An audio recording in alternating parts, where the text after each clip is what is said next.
नमस्कार, आप देख रहे हैं न्यूज इंडिया और मैं हूं आपके साथ अंजनी कुमार सिंह। उत्तराखंड की खबरों की शुरुआत करेंगे बड़ी खबर से। मुख्यमंत्री पुष्कर सिंह धामी ने कांग्रेस पर बड़ा हमला किया है। काम और कारनामों के बीच होगा चुनाव। मुख्यमंत्री धामी ने कहा है कि प्रदेश में हमारा मुकाबला किसी से नहीं है और इस दौरान कांग्रेस पर जोरदार हमला बोला। उन्होंने कहा कि काम और कारनामों पर चुनाव केंद्रित होगा और हमारा मुकाबला यहाँ किसी से नहीं है। काम और कारनामों के बीच ये चुनाव होगा, जनता को चुनना होगा काम या कारनामों में से एक। और उन्होंने ये भी दावा किया कि बीजेपी का मुकाबला किसी से नहीं है। 60+ का भी उन्होंने दावा किया कि बीजेपी 60+ इस बार का आंकड़ा पार करेगी। तो वार पलटवार का दौर शुरू है, अपने अपने तरीके से दावे किए जा रहे हैं। इसी क्रम में उत्तराखंड के मुख्यमंत्री ने बड़ा दावा कर दिया है। नहीं, हम तो अपनी लिस्ट पहली वाली जो है 20 तारीख को ही हमने जारी कर दी थी और हमारी जो बची हुई है वो भी हम 1-2 दिन में करने वाले हैं। हमारी पूरी तैयारी है, हम आश्वस्त हैं, हम जीत रहे हैं। उत्तराखंड की जनता इस बार काम और कारनामे इनके आधार पर ये चुनाव होने वाला है। हमने काम किया है, माननीय प्रधानमंत्री नरेंद्र मोदी जी के नेतृत्व में उत्तराखंड के अंदर 1.5 लाख करोड़ की योजनाओं की स्वीकृति हुई है। हर क्षेत्र में काम हुआ है, इसलिए उत्तराखंड की जनता जो हमने अब की बार नारा दिया है, अब की बार 60 पार होगा। उत्तराखंड की जनता का आशीर्वाद हमें मिलेगा। नहीं, हमारा मुकाबला किसी से नहीं है, एक तरफा हमारी जीत होने वाली है। तो सर बारिश हो रही, उतना असर पड़ेगा चुनाव में? नहीं, बारिश तो अब कौन रोक सकता है, लेकिन यह है कि निश्चित रूप से चुनाव में बड़ा मतदान यहाँ पर होगा। हम सभी से अनुरोध भी करते हैं, क्योंकि लोकतंत्र का महापर्व है और अच्छी सरकार चुनने के लिए, ऐसी सरकार चुनने के लिए जो मोदी जी के साथ चले और जो विकास के काम शुरू हुए हैं उन सभी कामों को और तेज गति मिले। भाजपा की सरकार बनाने के लिए हम सभी का आह्वान करते हैं, सभी का अनुरोध करते हैं कि आएँ और अच्छी सरकार चुनें। और सर चुनाव भी नजदीक है, किस तरीके से सर चुनाव प्रचार का अभियान इसका असर पड़ेगा और किस तरीके से? नहीं, हमारी सारी तैयारियां पूरी हैं और हम चूँकि डिजिटल माध्यम से, वर्चुअल माध्यम से और कोरोना महामारी में जो दिशा निर्देश चुनाव आयोग के हैं उन्हीं के अनुसार हम अपना प्रचार अभियान लगातार चला रहे हैं। हमारा अभियान तेज गति से चल रहा है। तो मुख्यमंत्री ने दावा कर दिया कि उनका मुकाबला किसी से नहीं है, कांग्रेस पर जोरदार हमला बोला है। हमारे सहयोगी रोहित विक्रम सिंह हमारे साथ देहरादून से जुड़ रहे हैं। रोहित, सियासत अब चरम पे है, वार पलटवार का दौर चल रहा है। मुख्यमंत्री ने दावा कर दिया भाई हमारा मुकाबला तो किसी से है ही नहीं, हम सरकार बना रहे हैं 60+ के आंकड़ों के साथ।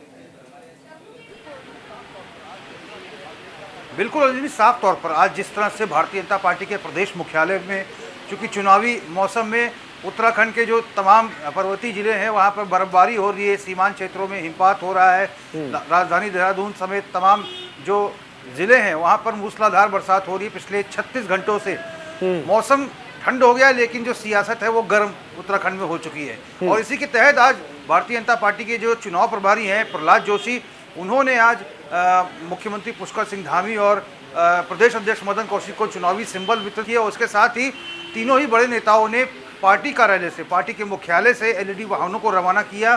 70 विधानसभा क्षेत्रों में ये तमाम एलईडी वाहन जाएंगे। केंद्र सरकार की उपलब्धियों को, राज्य सरकार की उपलब्धियों को जनता के समक्ष रखेंगे।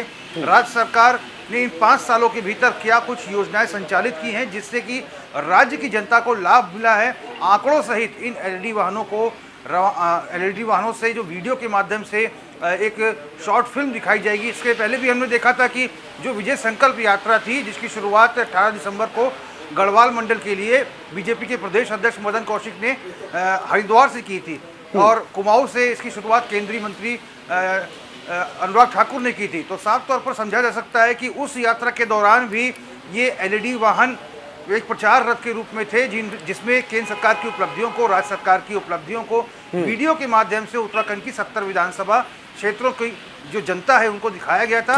समय समय पर तमाम केंद्रीय नेताओं का यानी जो चुनाव रथ है, चुनाव रथ को रवाना किया गया। ये चुनाव रथ जो 70 विधानसभा क्षेत्र में जाएंगे और सरकार के कामकाज को जनता के बीच रखेंगे। बने रहिए आप रोहित हमारे साथ, क्योंकि अगली खबर का भी रुख करते हैं। आगे खबर यह है कि बीजेपी के चुनाव प्रभारी ने पार्टी ऑफिस में सिंबल अलॉट किया है। मुख्यमंत्री धामी और मदन कौशिक को चुनावी सिंबल दिया है। दोनों नेता कल कर सकते हैं अपना नामांकन। तो ये भी एक बड़ी खबर आपको बता रहे हैं, दोनों नेता कल नामांकन कर सकते हैं। चुनावी सिंबल पार्टी के प्रभारी ने उनको दे दिया है। ये देखिए, पार्टी दफ्तर पहुंचे थे और चुनाव सिंबल उनको दिया गया है और कल दोनों नेता अपना नामांकन दाखिल करेंगे। तो चुनावी तैयारियों में बीजेपी काफी आगे चल रही है और इसी क्रम में आप देखिए पार्टी ऑफिस में एक के बाद एक कार्यक्रम किए जा रहे हैं। एक तरफ जहां एलईडी वैन को रवाना किया गया था और अब पार्टी का सिंबल दिया गया और जिसके बाद अब माना जा रहा है कि कल मुख्यमंत्री और मदन कौशिक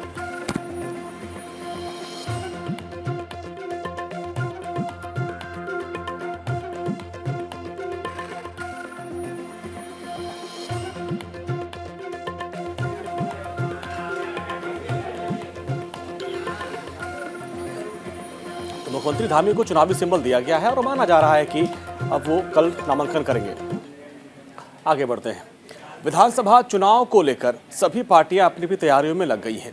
बीजेपी चुनाव को लेकर मैदान में उतर चुकी है, जिसको लेकर मुख्यमंत्री पुष्कर सिंह धामी और बीजेपी प्रभारी प्रहलाद जोशी ने एलईडी वाहनों को हरी झंडी दिखाकर रवाना किया है।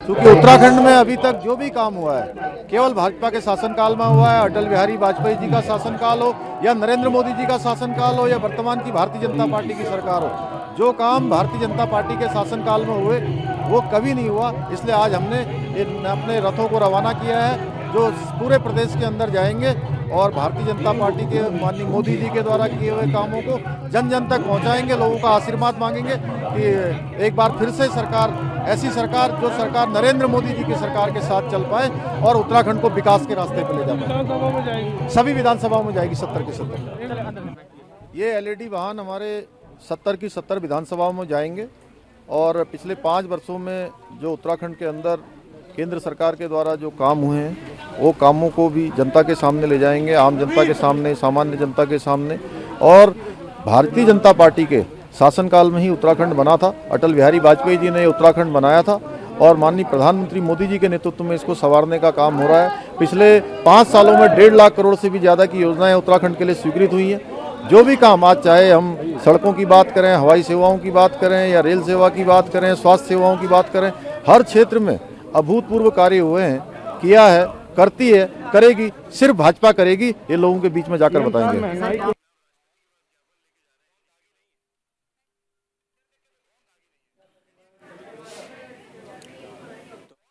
क्षेत्र में हमारा एलईडी वैन आज से प्रवास शुरू होगा। एलईडी वैन में हम पहली बार केंद्र और राज्य में जब भारतीय जनता पार्टी के सरकार चुन के आए, 5 वर्ष पूरा केंद्र और राज्य में भारतीय जनता पार्टी के माननीय नरेंद्र मोदी जी के नेतृत्व में सरकार में जो कुछ भी काम हुआ है वो हम पक्का शोकेसिंग कर रहे हैं और लोग भी ये समझ रहे हैं कि जो कुछ भी उत्तराखंड में हुआ है, उत्तराखंड रचना करने के लिए, to create the Uttarakhand, BJP को आना पड़ा, अटल बिहारी वाजपेयी जी को आना पड़ा और नया उत्तराखंड रचना होने के बाद उसका विकास के लिए भी भारतीय जनता पार्टी को नरेंद्र मोदी जी को आना पड़ा। और ऐसे माननीय नरेंद्र मोदी जी जिसको सारे देश में और अंतर्राष्ट्रीय में स्तर पे नंबर 1 नेता माना जाता है और देश में भी अभी तक जबरदस्त उनका पॉपुलैरिटी है क्योंकि वो काम करके दिखाए हैं। ऐसे उत्तराखंड में देश के एवरेज से ज़्यादा उनका पॉपुलैरिटी है। उनके मार्गदर्शन में हमारे युवा मुख्यमंत्री बहुत अच्छा काम किया है, लीडरशिप एस्टैब्लिश किया है और इसके कारण मुझे लगता है उत्तराखंड रचना में, उत्तराखंड के विकास में हम प्रथम थे और कैंडिडेट अनाउंस करने में हम प्रथम हैं, आज प्रचार करने में भी हम प्रथम हैं। इसलिए रिजल्ट आते ही हम प्रथम स्थान में, बहुत 60 पार का हमारा लक्ष्य है, वो पार करके हम आगे निकलेंगे। वहीं उत्तराखंड में कांग्रेस ने भी उम्मीदवारों की पहली लिस्ट जारी कर दी है और जिसमें पार्टी ने 53 उम्मीदवारों के नाम का ऐलान किया है। हरिद्वार से सतपाल ब्रह्मचारी, तो रानीपुर विधानसभा सीट से राजवीर सिंह चौहान को उम्मीदवार बनाया गया है, जिसके बाद कांग्रेस कार्यकर्ताओं में खुशी की लहर है। टिकट वितरण के बाद कांग्रेस कार्यकर्ताओं ने एक दूसरे को मिठाई खिलाकर खुशी का इजहार किया। वहीं राजवीर सिंह चौहान का फूलमाला पहनाकर भी स्वागत किया गया।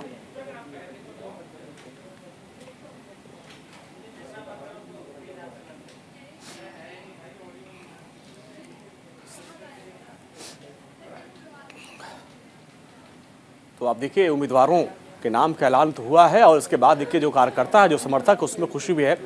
संजय पुंडीर हमारे साथ हरिद्वार से जुड़े हैं। संजय, अब देखिए राजवीर जो है, जब उनको टिकट मिला, हम देख रहे हैं उनके जो समर्थक है उनको फूलमाला पहनाकर जो है स्वागत कर रहे हैं, मिठाइयाँ बांट रहे हैं। इससे लग रहा है जैसे लग रहा है उनको विजय मिल गई, ये उत्साह दिख रहा है उनके कार्यकर्ताओं समर्थकों में।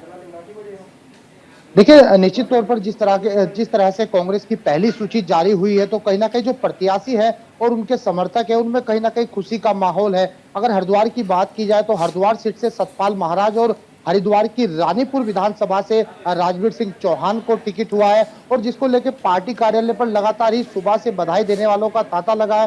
हालांकि पहली बार चुनाव लड़ने जा रहे हैं राजवीर सिंह चौहान और अपनी जीत को लेकर पूरे अस्वस्थ नजर आ रहे हैं। हालांकि जिन मुद्दों को लेकर जनता के बीच जा रहे थे, लगातार उनके वादे थे, उनको पूरा करने का काम राजवीर सिंह चौहान करेंगे।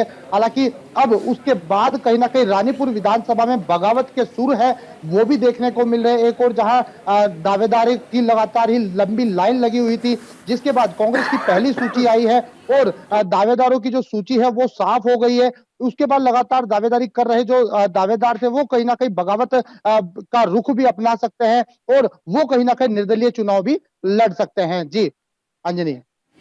बिल्कुल रोहित, देखिए अब जो जिन उम्मीदवारों को टिकट तो मिल गया, उनके समर्थक वो लोग तो खुशी का इजहार कर रहे हैं, लेकिन जिनको टिकट नहीं मिला है या जिनको अभी ये उम्मीद है कि हो सकता है उनका पत्ता कट जाए, जैसा कि संजय इशारा कर रहे हैं कि कई इलाकों में बगावत की भी बू नजर आ रही है, और उन 15 सीटों पर भी जिस पर हम लोग लगातार चर्चा भी कर रहे हैं कि वहां पर जो है ये घमासान अभी मचा हुआ है कि प्रीतम सिंह के लोग अलग चाहते हैं टिकट, हरीश रावत के लोग अलग टिकट चाहते हैं। तो एक तरफ जिनको टिकट मिल गया वो तो खुश है, लेकिन जिनका टिकट अभी रुका हुआ है उनके अंदर अभी उनके दिल धुक धुक कर रहे होंगे। साफ तौर पर अंजनी, कांग्रेस ने इस बार 2022 के विधानसभा चुनाव को लेकर जो टिकट वितरण की जो पूरी प्रणाली है, इसमें बेहद फूक फूक कर कदम रखा है। हाँ। अभी 10 दिन पहले तक हम जिक्र कर रहे थे कि कांग्रेस की जो दिल्ली में स्क्रीनिंग कमेटी की जो बैठकें हुई हैं, हाँ। उसके बाद 45 सीटों पर सहमति बन गई है। कांग्रेस के तमाम दिग्गज नेताओं के वक्तव्य भी निकल के आए, लेकिन इन 10 दिनों के भीतर 45 सीटों पर कांग्रेस ने नाम की घोषणा नहीं की। अब देखिए, बहुत दिलचस्प बात अंजनी इसमें यह है कि परसों देर रात तक AICC में CEC की बैठक, कांग्रेस इलेक्शन कमेटी की बैठक होती है और 12:30 बजे ये बैठक खत्म होती है। उम्मीद ये जताई जा रही थी कि उसके बाद शायद प्रेस ब्रीफिंग करके उम्मीदवारों के नाम का ऐलान किया जाएगा, लेकिन नहीं होता है। कल के दिन भी सभी इंतजार करते हैं और कहीं ना कहीं कांग्रेस इंतजार कर रही थी कि बीजेपी अपनी लिस्ट जारी करे 11 प्रत्याशियों को लेकर, उसके बाद कांग्रेस अपनी लिस्ट जारी करेगी, लेकिन बीजेपी ने लिस्ट जारी नहीं की। लिहाजा कांग्रेस ने अपनी जो 53 प्रत्याशियों की लिस्ट है उसे जारी किया। न्यूज़ इंडिया ने पहले भी अपने दर्शकों को बताया था कि 55 सीटों पर कांग्रेस अपने प्रत्याशियों का ऐलान कर सकती है। हालांकि जिनको टिकट मिला है उनमें यशपाल आर्य, जो कि एक सवाल ये भी था, आज इसी टिकट पे भी थोड़ी देर पहले जो मैं बयान सुना रहा था, धामी भी चुटकी ले रहे थे। बिल्कुल साफ तौर पर देखिए, अगर भारतीय जनता पार्टी की बात करें तो अंजनी, भारतीय जनता पार्टी टिकट आवंटन से लेकर चुनाव प्रचार, कैंपेनिंग और तमाम चीज़ों में बहुत आगे निकल चुकी है। अब हमने देखा था, अपने दर्शकों को भी दिखाया था कि शहीद सम्मान यात्रा की शुरुआत अभी 2 महीने पहले उत्तराखंड से होती है। बीजेपी के राष्ट्रीय अध्यक्ष JP नड्डा इसकी शुरुआत करते हैं। 1 दर्जन से अधिक केंद्रीय नेता जो है इसमें शिरकत करते हैं। मुख्यमंत्री तमाम जगह इस शहीद सम्मान यात्रा में शिरकत करते हैं। समापन के दौरान केंद्रीय रक्षा मंत्री राजनाथ सिंह मौजूद रहते हैं और इसके बाद 18 दिसंबर से विजय संकल्प यात्रा की शुरुआत होती है। JP नड्डा इसकी शुरुआत करते हैं। राष्ट्रीय अध्यक्ष बीजेपी के तमाम जो केंद्रीय नेता हैं इस यात्रा में भी पहुंचते हैं। मुख्यमंत्री का संबोधन होता है, तमाम केंद्रीय नेताओं का संबोधन होता है। और अभी 10 दिन से भारतीय जनता पार्टी ने देहरादून में एक वर्चुअल स्टूडियो तैयार किया है और जहां से तमाम जो उत्तराखंड के बड़े नेता हैं, पूर्व CM रमेश पोखरियाल निशंक की बात करें, मुख्यमंत्री पुष्कर सिंह धामी, प्रदेश अध्यक्ष मदन कौशिक, राज्यसभा सांसद नरेंद्र बंसल, पूर्व CM त्रिवेंद्र सिंह रावत, ये तमाम लोग 2022 के विधानसभा चुनाव को लेकर 70 विधानसभा सीटों पर अपने प्रत्याशियों को लेकर चुनाव प्रचार कर रहे हैं। चुनावी कैंपेनिंग में भारतीय जनता पार्टी इस समय बहुत आगे चल रही है। कई जगहों पर मुख्यमंत्री ने डोर टू डोर कैंपेनिंग भी की है और प्रत्याशियों के चयन को लेकर भी बीजेपी कांग्रेस से कहीं आगे निकल चुकी है। है। भारतीय जनता पार्टी के जो तमाम प्रत्याशी हैं इन्होंने डोर टू डोर कैंपेनिंग शुरू भी कर दी है। हाँ। कांग्रेस में अभी फिलहाल ना वर्चुअल रैली हो रही है, ना जनसभाएं हो रही हैं। कांग्रेस के भीतर अभी कुछ नहीं हो रहा। ठीक अभी है, सिर्फ प्लानिंग रोहित और ही हो संजय रही बने है। रहिए हमारे साथ बने रहिए। अगली खबर का भी रुख करते हैं, क्योंकि अब उत्तराखंड में चुनाव का ऐलान तो हो चुका है, इसी के साथ ही पार्टियों ने तैयारियां शुरू कर ली हैं, जिसके बाद से उम्मीदवारों के नाम का ऐलान कर दिया गया। बीजेपी और कांग्रेस का अभी कुछ सीटों पर ऐलान होना बाकी है। उत्तराखंड के पूर्व मुख्यमंत्री हरीश रावत ने बीजेपी पर तंज कसा है। इसको लेकर उन्होंने कहा कि बीजेपी विधानसभा चुनाव में हार की तरफ जा रही है। उन्होंने कांग्रेस की तरफ से उत्तराखंड के चेहरे के नाम पर कहा कि कांग्रेस आलाकमान सीएम का नाम तय करेगा।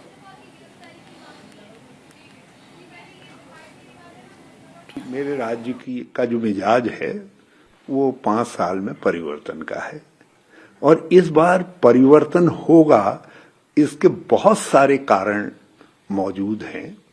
और सबसे बड़ा कारण यह है कि 5 साल डबल इंजन की बड़ी बात हुई, केवल शोर ही शोर सुनाई दिया, मगर वो डबल इंजन स्टार्ट नहीं हो पाया।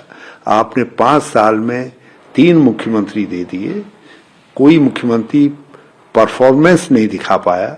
तो एक नॉन परफॉर्मिंग गवर्नमेंट चुनाव में जारी हो, उसको जनता ने दोहराया हो, इसका कोई उदाहरण नहीं है। तो भाजपा अपने नॉन परफॉर्मेंस के कारण हारेगी।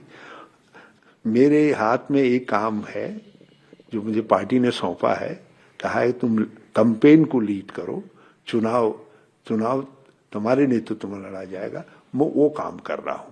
तो मैं एक बार में एक ही काम में फोकस करता हूं। अब कौन मुख्यमंत्री होगा, मेरा काम है बहुमत जुटे, और बहुमत जुट जाएगा तो जो हमारी टाइम टेस्टेड ट्रेडिशन है कि हम कांग्रेस अध्यक्षा से प्रार्थना करते हैं कि हमारे नेता को नामजद कर दीजिए, वो हमारा नेता नामजद कर देंगे। लोग इस बात को नहीं भूल सकते कि कोई घर आज ऐसा नहीं है जो महंगाई से त्रस्त नहीं है।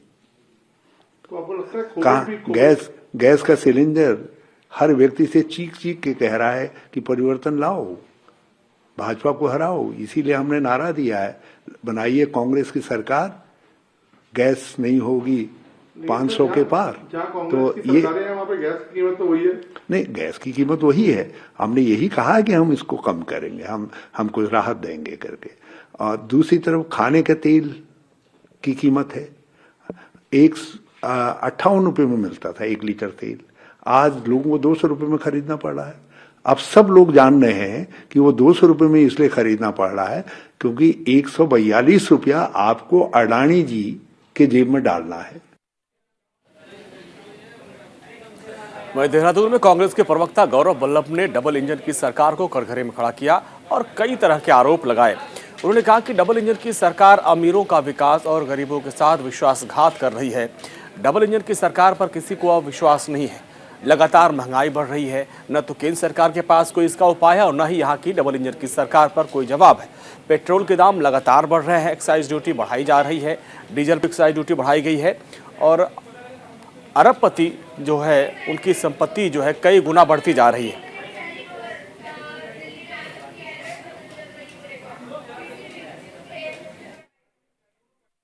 के टाइम पे तेल को सस्ता बनाए रखने के लिए 1,34,000 करोड़ 1,34,480 करोड़ के ऑयल बॉइल दिए गए थे। और अभी जो उन्होंने दिया है पिछले नवंबर तक, 1,34,000 करोड़, और नवंबर तक जो रीपे किया है वो 19,996 करोड़ किया है, जो टैक्स किया है, जो इंटरेस्ट किया है। और हर दिन 1,100 करोड़ पिछले साल कमाया है। कुल 19,000 करोड़ अभी तक वापिस किया है और उसका नाम लेके हर रोज 1,100 करोड़ रुपए ले रहे हैं। तो ये कौन सी इकोनॉमिक्स है इनकी, ये क्लियर करे।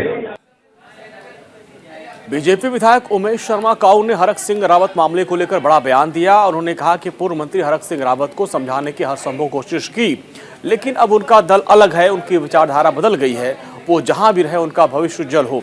16 जनवरी को जब बीजेपी ने हरक सिंह रावत को पार्टी और सरकार से बर्खास्त किया था, उस दिन काऊ भी हरक के साथ देहरादून से दिल्ली गए थे।